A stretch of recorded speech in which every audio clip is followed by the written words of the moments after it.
Fala galera! Começando o nosso primeiro podcast, coisa maravilhosa. E o nosso convidado especial desta noite, manhã, tarde, não sei que horas você está ouvindo esse podcast, é ele, escritor, compositor, cantor, ministro de louvor, e o cara ainda fala 17 línguas mortas. Fala com estranhos também. Ele é justiceiro? Como é que é? Jiu-jitsu ou jiu-jiteiro. Faixa cor-de-rosa, ele não tem vergonha de dizer isso. Estamos aqui com ele, nada menos, nada mais do que Pedro Antônio Itagiba. Você escolhe aí a nomenclatura que você queira chamar. Para mim é Pedrinho, não importa o tamanho dele. E aí, como é que vocês estão? Espero que estejam todos muito bem. É um grande prazer estar aqui com meu amigo Luan e sendo nós dois as pessoas que irão dar à frente a essa nova plataforma da igreja, uma nova plataforma que os jovens terão para acompanhar as mensagens que esperamos que toquem os corações das pessoas. Essa é a ideia. Mas a gente está aqui para trocar um papo bem descontraído, bem jovial mesmo, bem na nossa linguagem, na nossa pegada. E a gente quer chamar todos os jovens da igreja para participar desse projeto, para estar junto conosco nesse projeto, porque acreditamos que o futuro é isso e nós temos que trazer o futuro para estar conosco, né?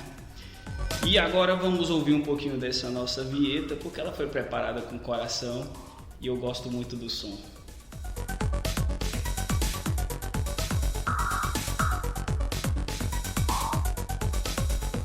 E é isso, galera. Nosso primeiro convidado é o Pedrinho. Muitos de vocês já conhecem ele, sabem muito bem quem é ele. E a gente quer começar com aquela pergunta básica de todo cristão. Quando você conhece um cara que é crente há muito tempo, você sempre vai perguntar para ele: como foi que você se converteu? Eu sei que você é de uma casa, de uma família no qual todo mundo é evangélico, mas conta um pouquinho da tua experiência com a igreja. Bacana demais essa pergunta. Eu acho interessante porque, como você bem falou, eu cresci num lar cristão, mas tem um grande problema em crescer num lar cristão e ser cristão. Porque uma coisa é você ir para a igreja todos os domingos porque seus pais lhe dizem para ir, porque seus pais te levam, às vezes seus pais te obrigam. Outra coisa é quando você decide por livre e espontânea vontade servir ao Senhor. Eu lembro que eu fui para São Paulo com um desviado aí, que eu não gosto muito de mencionar quem é esse atribulado, mas eu vou dar só uma breve dica. O nome dele começa com L e termina com Uan. E esse desviado foi uma experiência muito boa. Eu tinha por volta de 15, 16 anos e lá eu tive grandes reflexões sobre a minha vida, o que eu estava fazendo, quem eu era. Só que ainda não tinha sido encontrado de verdade. Foi só por volta dos 18, 19 anos que eu fui me tornar cristão de verdade, seguir a Cristo mesmo, entregar o meu coração ao Senhor. É uma história bacana, porque normalmente quem vive dentro de igreja, as pessoas acham que já automaticamente já é evangélico. A pessoa nasceu num lar evangélico, aí já é evangélico porque a mãe é, o pai é, os irmãos é, e acha que sim, a pessoa tá ali, ela é evangélica e não precisa ter um encontro com uma pessoa que nunca foi do meio evangélico. E aí é totalmente diferente, é uma pegada diferente, é uma visão diferente, são tempos diferentes. E a gente acredita que quando tem esse encontro com Deus é que realmente a nossa jornada inicia, né? E quanto à igreja, mano, eu sei que você sempre viveu aqui nessa igreja, você não tem experiências de outras igrejas, mas você tem experiências com o Espírito Santo, coisas já aconteceram na tua vida que já te levaram assim a ter uma nova vivência. E conta pra mim como foi essa experiência, esse encontro com Deus, o que aconteceu na tua vida para você ter esse encontro, porque existe aquela máxima da igreja, né? Ou você vem pelo amor ou vem pela dor. Você veio pelo amor ou você veio pela dor? Rapaz, essa pergunta é bem engraçada, né? Porque de fato é isso. É bem isso que você falou. Só existem dois motivos para você vir para se prostrar aos pés do Senhor, né? E dificilmente você encontra pessoas que se prostram aos pés do Senhor para agradecer. Geralmente é para pedir, né? Porque geralmente as pessoas acabam vindo pela dor mesmo, né? E não distante disso, eu vim também pela dor. Eu vim porque em certo momento da minha vida eu estava com um desespero muito grande, estava com uma angústia muito grande e falei, cara, eu cresci na igreja, eu cresci aprendendo que o Senhor iria me curar, cresci aprendendo que o Senhor iria cuidar de mim. E por que eu estava passando por aquilo?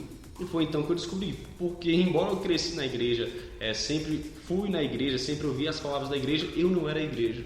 E aí que é um grande diferencial, né? A gente, não estou falando que a gente não vai passar por chateações, tribulações quando estamos com Cristo e quando estamos na igreja. Não, nós vamos passar. Mas a diferença da pessoa que não é a igreja é que ele não tem o Espírito Santo para cuidá-lo, não tem o Espírito Santo para guiá-lo. E essa é exatamente uma máxima que acontece. As pessoas acham que vendem um evangelho para quem não conhece, que acha que tipo, você vai encontrar Jesus e aí do momento que você encontra Jesus, sua vida vai ser só coisa boa, não vai ter nenhum problema, né? Nada de ruim vai acontecer. E aí acontece dessa decepção, a pessoa, vive na igreja e acha que depois que conheceu Jesus, você vai ter carro novo, teu marido vai parar de beber, tua esposa vai parar de te trair, teus filhos vão te obedecer, em um passe de mágica tudo vai acontecer. E quem vive dentro da igreja sabe exatamente que o evangelho é muito mais do que isso. O evangelho não é essa ilusão que muita gente vende aí, né, que fala, tu vai vir para a igreja, tu vai prosperar financeiramente, tu vai ser um cara milionário, né? Eu acredito, cara, sinceramente, que o evangelho nós viemos para conquistar, através da nossa autoridade, através da autoridade que Cristo Jesus nos dá.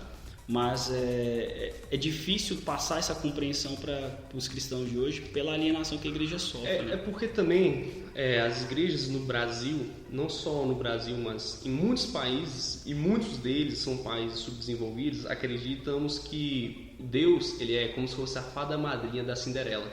A fada madrinha é aquele momento em que ela olha para aquelas abóboras e com bip-bop-bu transforma a abóbora magicamente em uma carruagem, né? Nós acreditamos que aqueles 30 anos que nós passamos destruindo as nossas vidas serão mudados em um estalo pelo Senhor e irá nos transformar em reis, rainhas, príncipes. Não é assim que funciona. E rei e rainha nós realmente somos. Nos tornamos reis, príncipes, espirituais. Né? Espirituais. O difícil é a pessoa ter que entender que para trazer esse tipo de espiritualidade, trazer esse tipo de coisa para o natural, é através do espiritual. Então a pessoa tem que abrir mão de muita coisa natural para entender que a compreensão do espiritual é diferente. A própria palavra fala que nós somos seres espirituais, não somos dessa terra, somos estrangeiros deste lugar, deste mundo, e que estamos aqui simplesmente de passagem, entendeu? Sim. Um ponto, acho que foi Chesterton que disse em um de seus livros que não há nada mais extraordinário do que um homem simples cuidando de sua esposa simples, cuidando de sua família simples. E não há nada mais extraordinário do que um homem simples cuidando de uma família simples. Às vezes nós pensamos que ao nos tornarmos filhos de Deus, nos tornarmos príncipes, nós iremos viver nessa terra como um rei em sua magnificência, quando na verdade não. Às vezes a bênção de Deus sobre as nossas vidas são nas coisas simples. E Jesus fala, né, cara, que quem busca o galardão dele aqui nessa terra, quando chegar nos fins dos tempos vai falar, aí ó, teu galardão você já teve aí, mano. É o ouro dos touros. O seu tesouro teve aí. Tu trocou o galardão aqui da vida eterna para esses prazeres temporários aí, essas coisas dessa terra. Por isso, cara, assim, eu fico muito triste quando eu vejo amigos meus na fé, né, que iniciaram a carreira na fé comigo ou por algum tempo passou pela minha vida, e tu olha pra essa galera, eles estão satisfeitos com a vidinha que tem. Tipo, por exemplo, às vezes o cara tá com um bom emprego, tá com um bom salário, a família tá bem de saúde, tá tudo ocorrendo de uma forma maravilhosa na vida dele. E, cara, o chamado que Deus tem, tudo que Deus deu pra ele, o talento que Deus deu pra aquele cara de pregar, de cantar, de evangelizar, O cara simplesmente enterrou e trocou pelos aqueles prazeres daquela terra, velho. De ter um emprego bom, de ter um salário bom, a família tá feliz. E assim, cara, a gente não tem que viver estilo franciscano, né? Sim. Que é mendigando aí e tal, abdicar de tudo que nós temos de valores, de cultura. Mas temos que ser consciente, cara, que quem nos deu é Deus, cara. Isso é verdade. Cara, você tocou num ponto em que em um dos meus livros...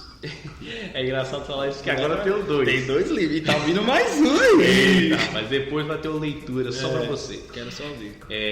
O engraçado é porque eu falei o seguinte. Eu fiz um capítulo chamado Os 100 Reais. Nesse capítulo eu falo o seguinte. Deus, ao invés de dar os 100 reais de uma vez só, ele faz o seguinte: eu vou dividir em 5 notas de 20 reais. 2 vezes 5? 10, ou seja, 100. Então, Deus faz o seguinte: vou dividir essas 5 notas de 20 reais. Os primeiros 20 reais é aquela mudança que nós estávamos desesperados para ter em nossas vidas. Às vezes nós somos drogados, às vezes nós somos pessoas que estão passando por lutas financeiras ou entre as mais diversas áreas. E Deus nos dá esses 20 reais. Deus nos dá essa parcela que nós estávamos desesperados. Existem 2 tipos de pessoas. Aquele tipo de pessoa que fala: Deus, eu já alcancei aquilo que eu queria. Agradeço muito pelo Senhor, o Senhor foi muito bom até aqui. E a pessoa vai e vai embora. Por quê? Porque Deus já resolveu aquilo que ela precisava. Ela precisava do dinheiro para pagar suas dívidas. Ela precisava daquela cura para se libertar do vício. E Deus dá isso, ela sai. Acabou, obrigado. Só que existe outro tipo de pessoa que já recebeu aqueles 20 reais, mas mesmo assim fala: eu acredito que o Senhor foi muito bom até aqui. Eu quero agradecer ao Senhor com a minha vida e pela minha vida. Então continua. E Deus vai sempre dando aqueles outros 20 reais, mais 20 reais. E por que Deus, ao invés de nos dar os 20 reais, já não nos dá logo 100? Porque o 100 seria aquele maior prêmio que nós poderíamos ter, aquele maior presente que Ele já nos deu, que é a salvação. Mas para uma pessoa que não está em Cristo, para uma pessoa que está no mundo, a salvação não é tão valiosa quanto parece. Cara, é interessante que eu estava ouvindo esses dias um podcast, e um cara estava falando do quanto que as pessoas tentam suprir suas necessidades. É a necessidade de suprir necessidade. É verdade. Porque se você... existe uma pirâmide, eu não lembro de quem não sei se é Vance Kelsey, é de quem? Kelsey. Aí, como eu estava falando, tipo... existe uma hierarquia de necessidades, né? Eu não sei direito qual é o nome do cara. A hierarquia de necessidade de Maslow. Isso. E aí o cara tem uma necessidade. E aí dentro desse daí tem um estudo que fala de pessoas que já nascem ricas. Aquelas pessoas que já nascem com top. Sim. O cara tem tudo. Ele olha para um lado e ele tem direito àquilo. Que são as pessoas que têm a maior tendência de cometer suicídio, de entrar em depressão. Por quê? O ser humano, ele tem necessidade de suprir as suas necessidades, como eu falei. Uhum. Ele tem a necessidade de cumprir aqueles requisitos. Cara, é igual o básico. O básico ali é o quê? Comer, beber, necessidades fisiológicas, dormir, aquilo ali. Ele supriu aquilo ali, ele vai para a próxima missão, que é trabalhar, adquirir dinheiro. Aí depois vai para a próxima missão, status, família, sociedade. E aí, por último, o cara tem que ter a realização social. E aí o que acontece com quem é cristão? O cara vem para a igreja achando que isso aí vai ser suprido de uma vez só. Ele vai ter a melhor comida, ele vai ter o melhor carro, a melhor roupa, a melhor esposa, a melhor tudo. Os melhores filhos, né? E aí quando vê, velho, que a vida é totalmente diferente, vem para tu tomar pancada porque tu vai abrir mão de algumas coisas que você acha que é necessária para tua vida e não vai ter aquele retorno que você esperava, no sentido de tipo, cara, tô satisfeito com isso e tal. Eu tenho amigos aí que tu vai olhar pro cara, tu fala pro cara tá vivendo uma vidona top, mas ele sabe do que ele abriu mão, do que ele perdeu para poder estar vivendo essa vida top. Isso é verdade, cara, porque é o seguinte, a gente pensa, como você bem falou, que a gente vai ganhar tudo de uma vez. Só que, na verdade, o cristianismo não se trata de ganhar, ele se trata de perder. Exatamente. Cara. Porque, como bem Paulo falou, viver para mim é Cristo. Ou seja, Cristo diz, abra mão de tudo. O cara virou para Jesus Cristo e falou, Jesus, eu posso pelo menos enterrar os meus pais que morreram? Não, deixa os mortos enterrarem os mortos. Ou seja, abra mão de tudo que você tem para me seguir. E Paulo fala,